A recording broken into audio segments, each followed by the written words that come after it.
우리 자누린 기도 말씀 속에 참 중요한 성경 구절을 우리 인용하셨습니다. 너희가 내 안에 거하고 내 말이 뭐하면요? 너희 안에 거하면. 그 다음 뭐라고 말씀하셨습니까? 원하는 모든 것이 이루어지겠다. 그렇게 말씀을 하셨습니다. 우리 지난주 안식일 교과 시간 늦은 예배에 대한 말씀을 드렸고 또 함께 예배를 하지 못했지만 우리 청년들과 더불어 아침 저녁 예배를 통하여서 아침까지 늦은 예배에 대한 말씀을 같이 공부를 했습니다. 우리 앞에 다가올 큰 사건이 두 개가 있죠. 1월 혁명과 늦은 비 성령의 사건입니다. 이 두 사건이 거의 맞물려서 온다고 생각이 들어지는데요. 1월 혁명은 귀 한번 들어보십시다. 우리 대열 가운데 하나님께로부터 선택받지 않은 사람들을 골라내는 시간입니다. 1월 혁명은 이른비의 경험을 통하여서 말씀에 변화시키는 은혜를 경험하여서 견고하게 말씀에 굳게 선 사람과 그렇지 못한 사람들을 골라내는 시험의 시간이 1월 혁명입니다. 다르게 말씀을 드리면 1월 혁명은 과연 누가 교회 안에서 늦은 비를 받기 합당한지를 시험하고 증명하여 드러내는 그런 시련의 시간들입니다. 우리 사랑 우리 식구 여러분, 질문을 하나 던지기를 원합니다.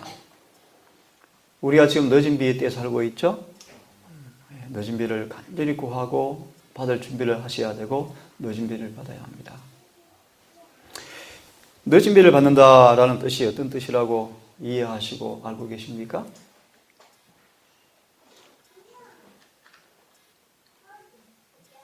늦은 비를 받아야 한다. 성경의 예레신에서는 늦은 비를 가리켜서 여러 표현을 사용하고 있습니다. 첫 번째, 새롭게 하심. 성경에서는 늦은 비 성령을 뭐라고 표현한다고요? 새롭게 하신다. 어디 나오는 말씀이죠? 사도행전 3장 19절의 말씀 보시면 그게 무슨 뜻일까요? 그 구절의 끝을 보시면 죄가 도말된다 뜻입니다. 자, 늦음에 성령을 받을 준비를 하라. 그 말 속에 어떤 내용이 포함되어 있습니까? 죄의 도말을 위해서 준비하셔야 돼요. 죄 없음을 받는 그 일을 준비하셔야 돼요. 늦음에 성령을 받으라라는 말의 의미는 새롭게 함을 받는다 뜻입니다. 다시 말합니다. 그 말의 의미가 무엇이라고요? 죄를 없이 하는 날, 성소가 정결해지는 날, 죄가 도말되는 날, 그런 뜻입니다. 또 늦음에 성령은 어떤 의미로 예언에서 말씀하고 있냐 하면 같은 표현입니다. 유쾌하게 되는 때, 기쁜 날, 그런 뜻입니다. 같은 의미입니다. 죄가 영원히 사라지는 날. 페이지를 잃어버렸지만 가랴복음 3권의 말씀 보시면 죄는 영원히 망각의 세계로 떠나버렸다. 다시는 기억할 수가 없다. 기쁜 날입니까? 네, 늦음의 성령입니다. 또요, 늦음의 성령을 받는다. 또 어떤 뜻일까요? 우리 속에 구원을 시작한 은혜가 완성된다 뜻입니다. 늦음의 성령이란 말의 의미가 무엇이라고요? 우리 안에 처음 죽기로 이끄시고 회개시키시고 변화시키시고 승화시키신 그 은혜의 역사가 마무리되었다 뜻입니다. 은혜가 완성되었다 그런 뜻입니다. 또 다른 의미로 늦음의 성령을 뭐라고 표현하냐면 스가랴 4장을 보시면 불성령의 침례를 가리킨다. 불성령의 침례를 가리킨다. 그렇게 표현합니다. 자, 우리 사랑하는 식구 여러분, 지금 우리 앞에 하늘이 소유하는 마지막 그 놀라운 복된 축복 선물이 늦은 비 성령인데 우리는 그 임박한 그 위기에 서 있습니다. 그러기 위해서는 우리가 그 늦은 비를 받기 위해서는 새롭게 하심, 유쾌하게 되는 경험, 죄를 도말하는 경험, 또 뭐라고 말씀드렸죠?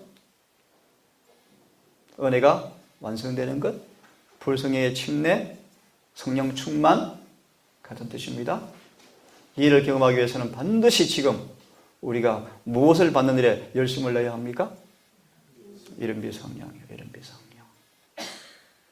이른비 성령, 요즘 성령이 뭔가 다시 말씀을 드릴게요. 우리 안에 하나님의 은혜가 우리 속에서 구원을 이루어가는 단계를 설명하기 위해서 농사에 필요되는 이른비와 늦은비를 가지고 설명한 것입니다.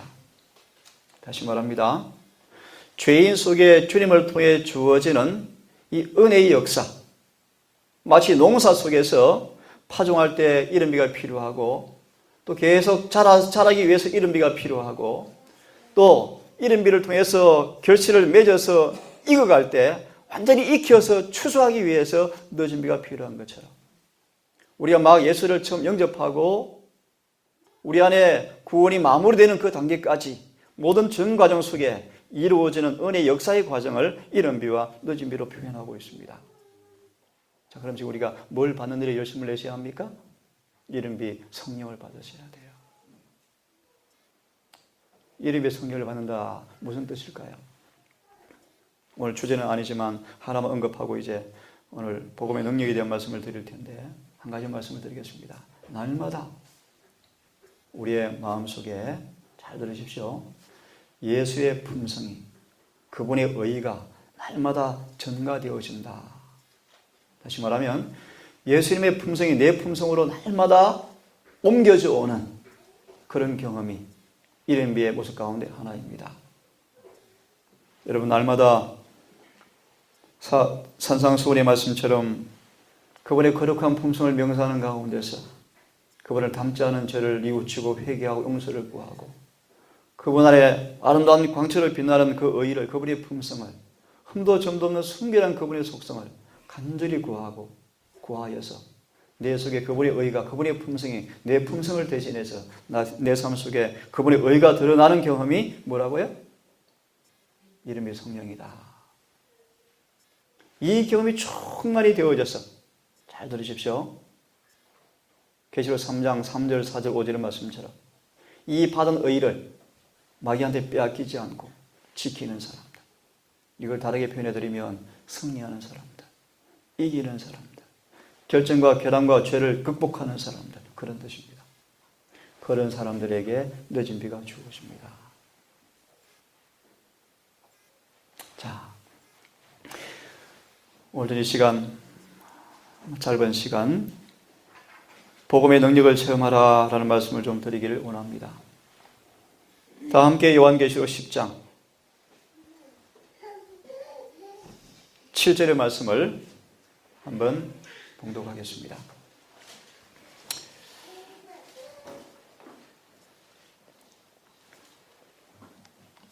제가 지난주 여의치 않게 몸이 좀 불편해서 아침 예배를 계속 못 드렸는데요. 우리 청년들과만 같이 요즘 드리고 있는데 혹 원하시면 다시 아침에 또 예배를 드릴 텐데 요청하시기 바랍니다. 7절을 읽겠습니다. 일곱째 천사가 음성을 내는 날들에. 지금 우리는 이 말씀이 이루어지는 바로 그 찰나에 서 있습니다. 일곱째 천사가 음성을 내는 날들에, 즉 그가 나팔을 불기 시작할 때 하나님의 신비가, 하나님의 비밀이 그분께서 자신의 종 대언 자들을 통해서 밝히 드러내신 개역 성경 뭐라고 되어 있습니까? 복음과 같이 이루리라. 다시 말합니다. 일곱째 천사가 소리를 낼 때 하나님의 비밀이 복음과 같이 말이라 이루리라. 그럼 질문 드립니다. 복음에는 무엇이 담겨 있습니까? 하나님의 비밀이요, 비밀. 하나님의 신비가 담겨 있습니다. 이 신비가 언제 다 이루어진다고요? 일곱째 천사가 나팔을 불 때. 이 말씀이 188년 기별 속에서 많이 회자되어진 성경의 본문입니다. 조금 설명을 드리겠습니다. 이게 무슨 뜻인가? 일곱째 천사가 나팔을 불 때 복음처럼, 복음과 같이 그분의 비밀이 이루어진다고 말씀하셨는데, 이걸 한마디로 이렇게 말씀하셨습니다. 존스 와거너는 하늘의 성소에서 우리의 죄가 영원히 도말되어질 때, 하늘 성소에서, 성소 안에 경배하는 사람 속에서, 하늘 성소에서 경배하는 사람 속에서 죄가 영원히 도말되어질 때 이 비밀이 이루어지는데, 그것이 뭔가? 죄가 영원히 제거되어지고 의가 영원히 드러나는 것, 그렇게 말씀하셨습니다. 다시 말합니다. 죄가 영원히 사라져버리고 의가 우리 안에 영원히 영속되는 날, 그런 뜻입니다. 이걸 다르게 표현해드리면 하나님의 형상이 완전히 회복되었다 뜻입니다. 이것이 복음의 계획과 영광과 목적입니다. 여러분 청년들 아침에 공부했죠? 복음의 계획이 무엇이라고요? 그분의 영광과 그분의 품성이 내 안에 뭐 되는 것입니까? 재현되는 것이다.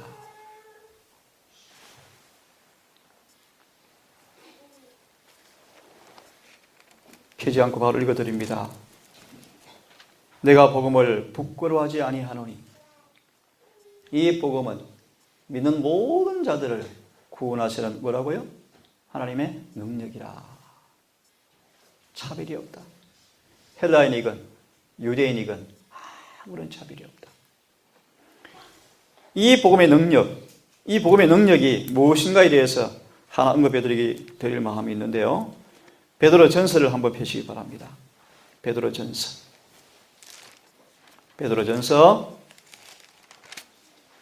1장을 보겠습니다. 25절을 먼저 보시면, 오직 주의 말씀은 영원토록 지속되나니 복음으로 너희에게 선포된 말씀이 곧 이 말씀이라. 25절에서 복음 이퀄 뭡니까? 복음과 같은 말이 무슨 뜻이죠? 말씀이 복음이다. 그래서 잘 들어보실래요? 왜 마지막 시대 하나님께서 제7일 안식을 회복하셔서 제7일 안식을 예수 재림교를 세우시고 특별히 셋째 천사의 깃발 아래 거룩한 제7일 안식일의 계명을 온 세상 앞에 높이 지키게 된 이유를 여러분 아십니까? 다시요. 왜? 단순히 인간의 구원에 관한 문제에 국한된다면 여러분 4대 시대를 통해서도 구원이 다 이루어졌습니다. 안 그렇습니까? 1760년 중세 암흑기 동안 재림교회가 없었습니다. 안식이 유린당하고 짓밟히고 법이 깨어졌지만 4대 시대 수많은 사람들이 믿음으로 구원을 받았습니다. 그렇습니까? 받았습니다. 왜 하필 하나님께서는 마지막 교회 시대에 유린당한 안식일의 계명을 회복해 놓으시고 셋째 천사의 깃발에 거룩한 깃발로 제7일 안식일을 우뚝 세워서 온 세상 앞에 높이 치게 되는 백성으로 왜 이 교회를 세우셔야 되는가? 특별한 목적이 있습니다. 우리 말씀과 연결해서 말씀을 드리면 제7일 안식일은 복음의 능력을 가장 잘 증가하는 하나님의 말씀입니다. 그 말의 의미가 뭔가 여기 보십시오. 25절을 다시 보니까 주의 말씀은 영원토록 지속되어지는데 복음으로 선포된 말씀이 곧 이 말씀 곧 복음이라. 안식일은 하나님의 말씀의 재창조의 능력을 재현시키는 그분이 구속하시는 표가 안식일입니다. 안식일을 우리가 그분의 말씀처럼 순종하고 말씀을 따라 예비하고 말씀을 따라 순종하면 반드시 성화되게 되어 있습니다. 그것이 약속입니다. 약속. 다시 언급합니다. 우리의 삶은 안식일을 위해서 존재하는 삶이 되어야 합니다. 매일 6일은 무슨 날을 위해서 필요한 날들입니까? 안식일이요. 안식일을 중심으로 안식일을 준비하는 삶을 사신다면 반드시 성화되게 되어 있습니다. 여러분 이 일에 깊이 생각하시고 다시 한 말씀으로 돌아가셔서 우리 모든 생애를 안식일을 준비한 생애가 뭔지 유념하시면서 말씀으로 체크하시고 그런 생애를 살기를 바랍니다. 자, 이 말씀 하나 읽고 오늘 본론 좀 들어가겠습니다. 22절을 다시 봅니다. 너희가 성령을 통해 진리에 순종함으로 너희 혼을 깨끗하게 하여 거짓 없이 형제들을 사랑하기에 이르렀으니 순수한 마음으로 뜨겁게 서로 사랑하라. 너희가 다시 태어나는 것은 썩을 씨에서 난 것이 아니요 썩지 아니할 씨에서 난 것이니 살아있고 영원히 거하시는 하나님의 말씀으로 된 것이라. 참고로 여러분, 왜 지금 재림교회가 쇠락하고 쇠퇴하고 타락하는 줄 아십니까? 분명한 말씀이 선포되지 않아서 그렇습니다. 그래서 김대수 목사님이 이번에 교회 재난 근도는 참 잘 쓰셨어요. 말은 참 많은데 말씀이 없다. 그런 근도원으로 이번 3월달 교회 재난에 써놓으셨습니다. 맞습니다. 참 많은 말, 설교는 많은데 뭐가 없다는 것입니까? 진짜 말씀이 없다는 것입니다.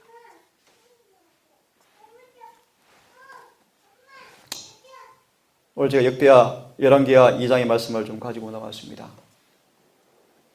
우리 화면을 보시면서 성경 본문을 좀 보기를 바랍니다. 엘리사가 여리고에 머무는 중에 무리가 저에게 돌아오니 엘리사가 저에게 이르되 내가 가지 말라고 너희에게 이르지 아니하였느냐 하였더라. 그것은 사람들이 엘리사에게 고하되 우리 주께서 보시는 바와 같이 이 성읍의 터는 아름다우나 물이 좋지 못하므로 토산이 익지 못하고 떨어지나이다. 성읍의 터는 아름답지만 뭐가 좋지 않다고 말합니까? 물이 좋지 않아서 어떻게 되었다고요? 토산이 익지 못하고 떨어지나이다. 떨어지나이다. 엘리사가 가로되 새 그릇에 소금을 담아 내게로 가져오라 하매 곧 가져온지라. 새 그릇에 소금을 담아서 내게로 가져오라 하매 곧 가져온지라. 엘리사가 물 근원으로 나아가서 소금을 그 가운데 던지며 가로되 여호와의 말씀이 내가 이 물을 고쳤으니. 물이 어떻게 고쳐졌습니까? 새 그릇에 소금을 담아 하나님께서 말씀하신 대로 새 그릇에 소금을 담아서 그 물을 독이 있는 물에 던졌더니 이 물을 고쳤으니 이로 쫓아 다시는 죽음이나 토산이 익지 못하고 떨어짐이 없을지니라 하셨느니라 하니 그 물이 엘리사의 말과 같이 고쳐져서 오늘날에 이르렀더라. 여러 멀지 않은 한 도성에 가무나무 숲이 우거진 선지 학교가 있었습니다. 이곳은 엘리사가 성천한 다음 방문한 그런 장소였습니다. 이곳이 오늘 사건이 전개되는 말씀인데 이렇게 말씀합니다. 여리고의 물을 고친 것은 사람의 지혜로 된 것이 아니요 놀라운 하나님의 관여로 이루어졌다. 이 성읍을 재건한 사람은 하늘의 은총을 받을 가치가 없었어요. 이 여리고 도성을 재건하는 것은 하늘의 은총을 받을 가치가 전혀 없었지만 마태오 5장 45절 말씀 그 해를 악인과 선인에게 비치게 하시며 비를 의로운 자와 불의한 자에게 내려오신 하나님께서 이 경우에 이러한 자비의 증거를 통해서 그가 이스라엘의 영적 병을 기꺼이 고쳐주고자 하심을 나타내는 것이 합당하다고 여기시는 교훈을 주기 위해서 엘리사를 통해서 이 물을 고친 사건을 기록했다고 말하고 있습니다. 특별히 이 회복이 어떤 회복이었다고요? 영구적이었다. 전혀 은혜를 받을 가치가 없었지만 그분이 비를 악인이건 의인이건 내리시는 그 자비로운 하나님께서 이 사건을 통하여서 은혜를 받을 가치가 없는 이스라엘 백성이지만 그들의 영적인 병을 기꺼이 고쳐주는 사실을 그들에게 알려주기 위해서 이 썸물을 고치는 사건을 행했다고 기록하고 있습니다. 특별히 그 회복이 어떤 회복이었다고요? 영구적이었다. 그래서 이렇게 말합니다. 그 물이 엘리사의 말과 같이 고쳐져서 오늘날까지 이르렀는데 각 시대를 통하여 그 물은 계속 흘러내려 계곡에 그 부분은 아름다운 오아시스를 이루었다. 현장은 이제 가보지 못했지만 저는 이 말을 믿습니다. 엘리사를 통해 고쳐진 이 물이 각 시대를 통하여 영원히 고쳐준 그런 증언으로 역사의 한 부분에 흘러오는 사실을 예언에서 우리에게 기록하고 있습니다. 자, 그럼 이 본문의 말씀을 통해서 우리가 뭘 배울 것인가 한번 보십시오. 물을 고친 이야기에서 많은 영적 교훈을 배울 수가 있다. 새 그릇과 소금과 샘물은 심오한 상징적 의미를 담고 있다. 새 그릇과 소금과 샘물. 자, 엘리사가 쓴 샘물에 뭘 넣었습니까? 소금을 넣었습니다. 쓴 샘물은 죄로 들어오신 우리 마음을 상징합니다. 쓴 샘물에 소금을 넣었다. 소금이 무엇일까요? 미리 말합니다. 소금은 그분의 은혜를 상징합니다. 그분의 의를 상징합니다. 그분의 은혜, 의, 그분의 사랑을 상징합니다. 죄로 들어오신 우리 마음의 성소 안에 그분의 의와 그분의 사랑과 은혜가 성령을 통해서 주입되어지면 그런 뜻입니다. 쓴 샘물이 고쳐졌더라. 미리 말합니다. 이것이 복음의 능력이다. 그런 뜻입니다. 그래서 이 예정은 우리 안에 소금이 주입되어질 때, 즉 복음의 능력이 체험되어질 때 어떤 일이 일어날 것인가에 대한 예정으로 엘리사가 이 물을 고친 사건이 성경에 기록이 되어 있다고 말씀하십니다. 여러분 잘 아시는 것처럼 여러 번 말씀해 드렸지만 한번 들어보시겠습니까? 각계 각층의 사람이 예수의 말씀을 듣기 위해서 운집했습니다. 가난한 사람들, 무식한 사람들, 누더기를 거친 거지들, 인상이 흠상궂은 도둑들, 불구자들, 방탕한 사람들, 상인들, 할 일 없이 빈둥거리는 사람들, 빈부, 귀천을 막론하고 다 그리스도의 말씀을 듣기 위해서 입추의 여지 없이 모여들었다. 이런 사람들을 바라보고 바리새인들은 예수께 질문합니다. 대체 하나님의 나라가 이런 사람들로 구성될 것인가?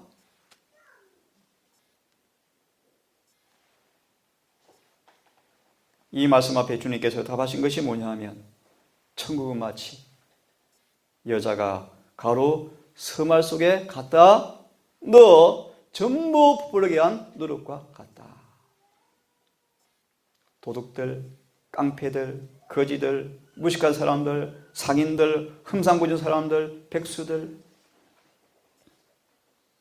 누구를 막론하고 누룩이 마음속에 역사하기만 하면 누구든지 뭐 할 수 있다는 것입니까? 쓴 샘물이 새 그릇에 넣은 소금을 통하여서 고쳐진 것처럼 누구든지 뭐 할 수 있다는 것입니까? 변화될 수 있다.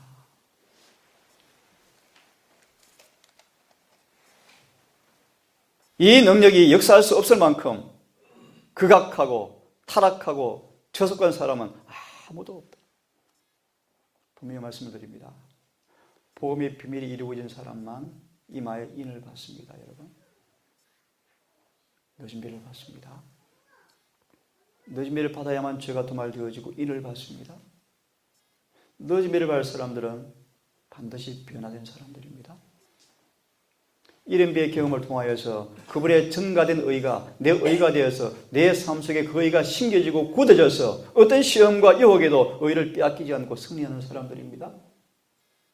그들에게 늦은 비가 내릴 것입니다. 어찌 일이 가능한가? 다시 말합니다. 이 능력이 역사할 수 없을 만큼 타락하고 극악하고 저속한 사람은 아무도 없다. 누구든지 성령의 역사하심에 굴복한 사람은 하나님의 형상이 다시 회복될 것이다.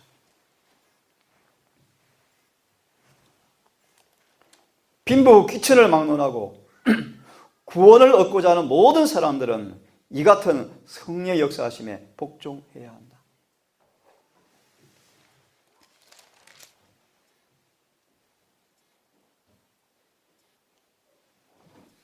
마음으로 진리 앞에 우리 마음을 바치고 우리 생각을 고정시키고 온 정성을 다해서 말씀을 붙들고 간절히 기도하고 구할 때 사람이 모르게 끈기 있게 말씀은 사람의 품성을 변화시킨다. 타고난 본성은 부드러워지고 억제되어지고 새로운 사상과 감정과 새로운 동기가 심어지고 예수의 품성이 새로운 표준으로 세워지고 거룩하지 못한 성벽이 복종되어지고 사랑으로 역사하게 되어서 우리의 몸과 영과 혼이 예수의 형상으로 일치하게 되어진다. 이게 복음의 능력입니다. 그 진리의 능력입니다. 진리 안에는 구속하시는 능력이 들어있는데 그 진리 앞에 우리가 마음을 바칠 때, 굴복할 때, 순종할 때 진리 안에 있는 구속하는 능력이 곧 예수의 사랑이 그 진리의 마음을 바치고 순종할 때 그 속에 사랑이 마음속에 흘러들어와서 이게 진리의 능력입니다. 모든 동기를 정복해서 세상의 부패한 감화로 초월하게 만들어준다. 예컨대 요셉 같은 사람이 그랬죠. 요셉. 모세 같은 분이 그랬죠. 에녹 같은 사람이 그랬습니다. 예수님이 그렇게 사셨습니다. 이것이 복음의 능력입니다. 그래서 복음의 능력을 체험하라는 말의 의미는 우리 본문의 말씀처럼 쓴 샘물이지만 타락한 저속한 죄의 온상인 마음이지만 쓴 샘물은 단물을 낼 수가 없습니다. 그렇지 않습니까?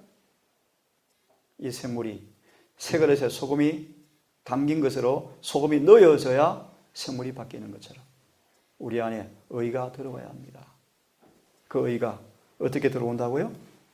그분의 말씀을 통해서 들어온다. 마저 하나 더 보겠습니다.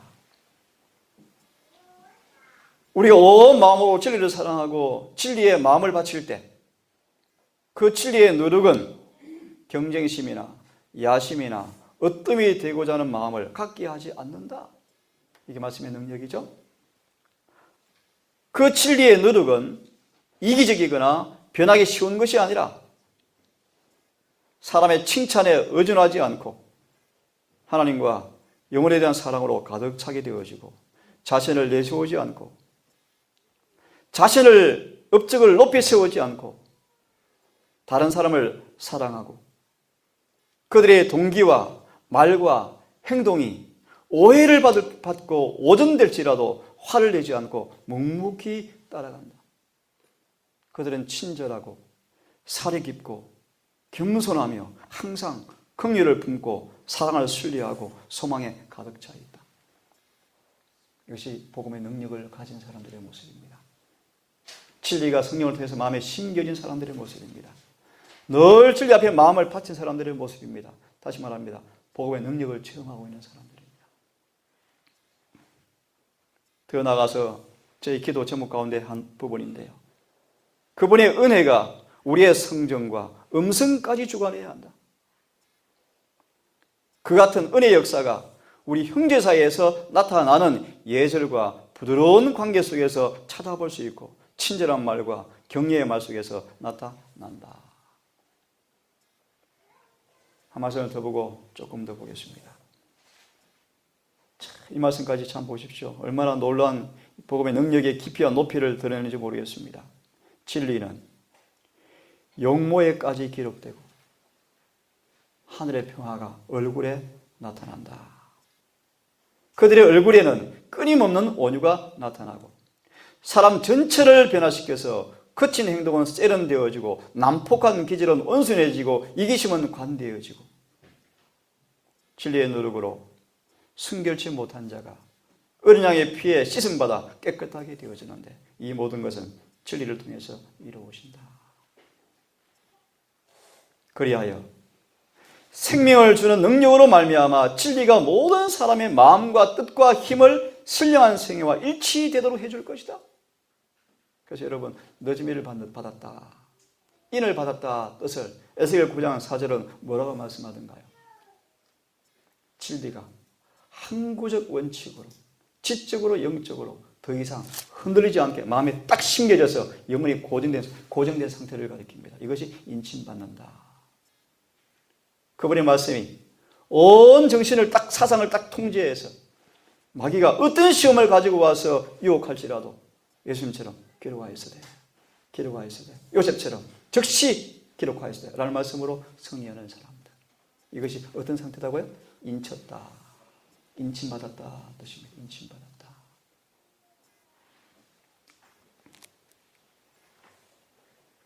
마침내 그런 인성을 가진 사람들이 신의 성품에 참여하는 자가 되고 이러한 우리의 성품의 아름다움과 완전함을 통해서 주께서 영광 받으실 때 온 하늘의 천사는 기쁜 노래를 부르게 되고 하나님과 주님도 그분의 품성을 닮은 영혼들을 바라보면서 몹시 기뻐한다.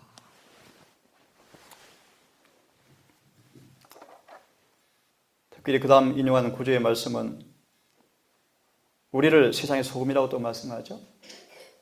여기서 말한 이 소금이라는 말의 의미는 우리가 쓴 샘물이었지만 이런 경험을 통해서 깨끗하게 된 사람들을 가리킵니다. 복음을 경험한 사람들을 가리킵니다. 요셉처럼 너희는 뭐다? 세상의 소금이다. 말라기 한 말씀 볼까요? 말라기 다시 한 말씀 봅시다. 이 말의 의미를 말라기에서 우리 한 구절로 잠시 생각을 해보겠습니다.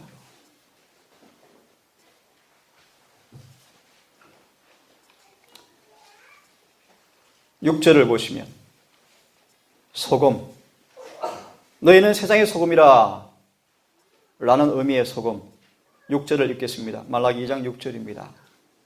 그의 입에는 진리의 법이 있고 그의 입술에는 불법이 없으며 그가 화평과 공평 가운데서 나와 함께 걷고 많은 사람을 돌이켜서 죄에서 떠나게 하였느니라. 소금이죠. 너희는 세상의 소금이라 라고 말씀하시면서 당신의 제자들에게 나누어 주었던 동일한 영적 교훈이 더러워진 샘물에 섞인 소금은 그물을 깨끗게 하게 하고 쇠퇴와 죽음만 있던 곳에 생명과 축복을 가져왔다. 우리의 생애가 그런 생애가 되기를 주님께서 원하십니다. 그래서 소금이다. 우리 다니엘, 우리 청년들 누구를 교제하든 누구를 만나 어디에 가든 주님 우리를 가르쳐서 소금이 되라고 당부하시고 그렇게 분부하십니다. 그죠? 하나님께 당신의 자녀를 소금으로 비유한 까닭은 그들을 당신의 은혜로운 백성으로 삼으신 당신의 목적은 저희가 다른 사람을 구원하는 대리자가 되게 하시려는 것임을 그들에게 가르치시고자 하심이었다. 이게 바로 전도입니다. 전도. 전도는 교리를 전하고 교세를 확정하고 이론을 전도하는 것이 아닙니다. 쓴 샘물된 내가 그분의 새 그릇과 소금을 통해 낳은 이 경험을 가지고 그들 또한 낫게 해서 함께 은혜로운 백성으로 당신의 목적을 이루는 교회를 삼기 위해서 전도를 명하신 것입니다. 전도. 조금 전 제가 화장실에서 재림신문을 봤는데요. 한국의 온 기독교회가 예를 들면 예수장로교회가 2만 명이 감소했고 재림교인이 22만 명인데 침례받은 재림교인이 22만 명인데 출석하는 생수가 26%. 그럼 몇 명 될까요? 대충 한 4, 5만 정도. 갈수록 도시 그 데이터를 냈는데 화요일 예배에 거의 참석하지 않고 지난번에 중앙교회 우리 청년 왔다 갔죠? 부산 중앙교회가 가장 큰 교회입니다. 몇 명 나와서 예배드립니다. 몇 명. 지난주 주말봉에 갔다 왔던 우리 도동교회 금요일 예배 한 30명? 왜 그럴까요? 다 식상해 있어요. 근데 그날 특별한 집회가 있다고 얘기 듣고 한 도동교회 사상 유례 없이 제일 많이 모여서 10시까지 꼼짝을 하지 않았습니다. 제가 능력 있는 사람이 아니었고 확신하는 것은 말씀을 갈급해요. 다들요. 진리를 갈급해요.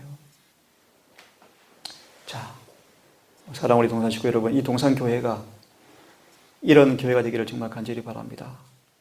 소금이 되어서 오늘은 백성의 통로가 되어서 다른 사람을 구원하는 대리자가 되는 그 일에 이 교회가 어떻게 섰으면 정말 좋겠어요. 지난번 hen님 씨가 우리 얘기를 참 잘했죠. 아주 우리 미흡하고 내세울 것이 전혀 없지만 순수한 말씀과 기도로 부흥하는 청년 모임이 없습니다. 그나마 지난 2기 캠프 다녀간 이후에 소문이 또 나돌고 있고요. 적어도 동산이 그런 소문이 났습니다. 이제 말씀으로 청년들이 부흥한다. 이 일에 우리 청년들 소금이 되기를 바랍니다. 더 은혜를 더하시고 더 많은 소금을 첨가받아서 더 순결해지고 더 거룩해져서 다른 사람을 구원하는 그 일에 은혜의 기념비로 서기를 간절히 바랍니다. 온 세상 앞에 한 백성을 택하신 하나님의 목적은 단지 그들을 당신의 자녀로 삼으시는 것만이 아니요 그들을 통해서 세상에 구원을 주시려는 하나님의 은혜를 받도록 하시는 것이었다. 주께서 누구를 택하셨습니까? 아브라함을. 왜요? 특별한 친구가 되게 함이 아니요 열국에게 그분의 특권의 구원의 매개체가 되기 위해서 아브라함을 불렀습니다. 그런 말씀만 마무리하고 오늘은 끝내겠습니다. 이 세상은 성실한 그리스도교 신앙의 증거를 필요로 한다. 죄의 해독은 사회의 심장부에서 작용하고 있으며 도시와 촌락은 죄와 도덕적 부패에 깊이 빠져 있다. 세상에는 질병과 고통과 불법의 편만에 있다. 각처에는 죄책감에 눌리고 구원의 감화의 부족으로 빈곤과 고통 중에 죽어가는 많은 영혼들이 있다. 진리의 복음이 항상 그들 앞에 있지만은 그들에게 생명의 향기가 되어야 할 사람들이 죽음의 냄새가 됨으로 인해 그들은 멸망을 당하고 있다. 알겠죠? 한마디로 저와 여러분이 이 교회가 맛을 잃어버렸습니다. 소금이 쓴맛을 잃어버렸습니다. 짠맛을 잃어버렸습니다. 그들의 영혼은 영생을 뿜어내야 할 샘물에 독이 들어있는 까닭에 쓴물을 마시고 있다. 지난번 한번 집회를 마치고 한번 대화를 하는데 교회 안 나오고 싶대요. 안식과 예배를 들어본들 감동이 없대요. 감동이. 말씀이 없어요. 죄를 깨우치고 회개시키고 부흥시키는 말씀이 없어요. 말씀.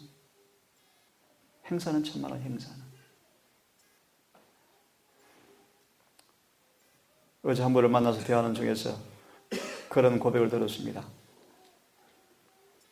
육체의 법칙을 순종하니까 아주 영이 맑아지더니만 영이 맑아졌어요. 영이 맑아지면서 무슨 경험을 하게 되었는가? 말씀이 전혀 없이 꿀송이처럼 달대요.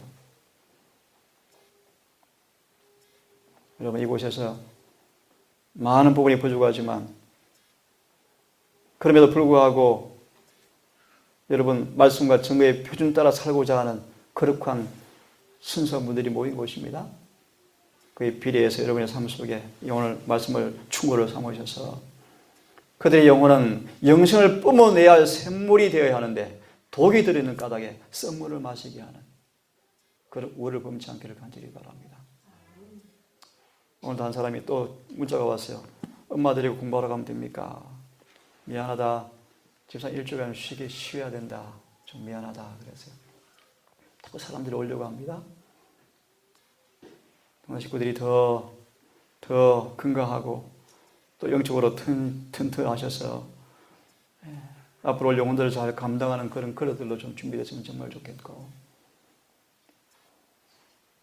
부족한 농산이지만 말씀이 가라에서 오는 사람들 앞에 샘물이 독이 있는 물이 아니라 맑은 물을 깨끗한 물을 마시게 할 수 있는 그런 교회가 될 수 있도록 정말 날마다 이른비를 받고 더 은혜를 더하셔서 여러분 속에 쓴 샘물이 다 고쳐져서 구원의 능력의 기념비로 우뚝 서기를 간절히 바랍니다. 이 안식일에 해가 지도록 온 마음과 온 정성을 다해서 안식일을 거룩히 지키는 그 일에 여러분 의미를 이해하시고 교훈을 실천하셔서 오직 예수께서 우리를 변화시키는 그 은혜, 역사를 나타내기 기뻐하시는 안식일에 성화의 경험이 있기를 간절히 바라면서 이 첫 시간 말씀을 마무리하겠습니다. 기도하겠습니다.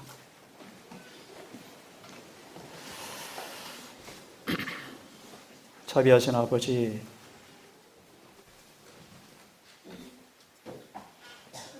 당신의 미쁘심이 피하지 않음을 감사합니다. 2000년 가까이 출애굽을 위해서 유대교회를 선택했지만 온 유대교회가 실패하였지만 그 중에 남은 자를 통해서 역사를 이루신 것을 감사합니다. 또한 당신께서 마지막 재림교회를 세우시고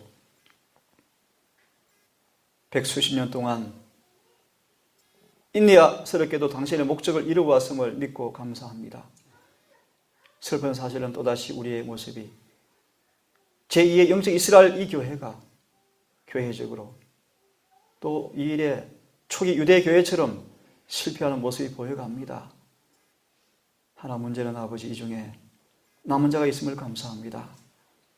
로마서 10장의 말씀처럼 은혜를 따라서 택함받은 자가 있음을 감사합니다. 우리 그런 사람 되기를 원합니다. 아버지 좌로우로 보지 않게 하시고 천만인이 우편 좌편에서 넘어진다 할지라도 우리 요셉처럼 백양목같이 서서 진리의 굳게 뿌리를 내리고 세속의 더러움에 물들지 아니하고 성결한 진리 앞에 순종함으로 우리를 변화시키는 복음의 능력을 예정하는 모습으로 우뚝 서게 하셔서 교회의 부패를 방지하고 세상을 구원하는 통로가 될 수 있도록 우리에게 더 은혜를 허락해 주시고 우리를 사용하여 주시옵소서. 부흥과 계획에 절규가 곳곳에서 터져나오고 있습니다. 하나님의 대안이 없는 것처럼 보입니다. 어떤 인간의 전략과 열심도 이를 가능케 할 수 없을 것입니다. 율법이 정당의 위치에 자리하고 말씀 있는 그대로 선포되어지고 죄가 책망되어지고 죄가 깨달아질 때만이 부흥이 계획이 있을 터인즉 이 교회의 종들을 붙드시고 말씀으로 돌아가게 하시고 단상에서 순수한 진리가 외쳐지는 일이 속히 오게 하셔서 더 이상 오래 지체하지 아니하고 늦은 비를 받게 하시고 환난을 통과하게 하시고 재림을 우리 시대에 맛볼 수 있도록 은혜를 허락하여 주시옵소서. 아멘. 아버지 안식이 시작이 되었습니다. 내일 해가 지도록 곳곳에 안식을 지키며 또 이곳에 안식을 지킬 우리 모든 교우들에게 안식일을 거룩히 준수하는 믿음의 역사가 있게 해주셔서 오직 주님만이 우리 대화 속에 주님만이 우리의 마음속에 자리하는 이 안식일 되게 하셔서 승화시키는 은혜를 맛보게 해 주시옵소서. 멀리 떨어져 있는 여러 우리 믿음의 교우들 기억하시고 그들에게 은혜와 긍휼을 더하시고 이 안식일 해가 지도록 모두를 보호해 주시기를 우리를 사랑하시는 예수님 이름 의지하여 감사하며 기도 올리옵나이다. 묵도하심으로 안식일 환영 예배를 마치겠습니다.